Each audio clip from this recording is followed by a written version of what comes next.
अरे काय चालवलंय तुम्ही? ज्या लोकांनी गरिबांनी तुम्हाला मत दिले त्यांचा विचार करा थोडाफार.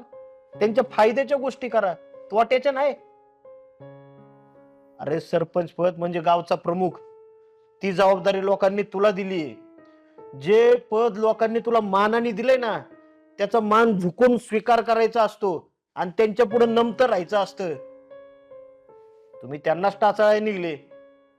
अरे लोकांनी जर आपल्याला विरोध केला असेल ना, तर त्याचं कारण शोधायचं आणि ते खोडून काढायचं. म्हणजे उद्या आपल्या विरोधात बोलणारा सुद्धा आपल्याला मतदान करतो. या अशी कागद नाचून काय नाही होत. शिका जरा तुम्ही. काय करताय काय नाही. मला तर वाटलं तरुण सरपंच मिळणं म्हणजे गावचं कल्याण होईल. तू तर वाटोळच करायला निघाला. एक गोष्ट लक्षात ठेव फक्त, तू सरपंच आहे. तुझा बाप म्हणून जेव्हा मी गावात मिरवण ना, माझी मान अभिमानानं उंचावली पाहिजे. मान खाली नाही गेली पाहिजे.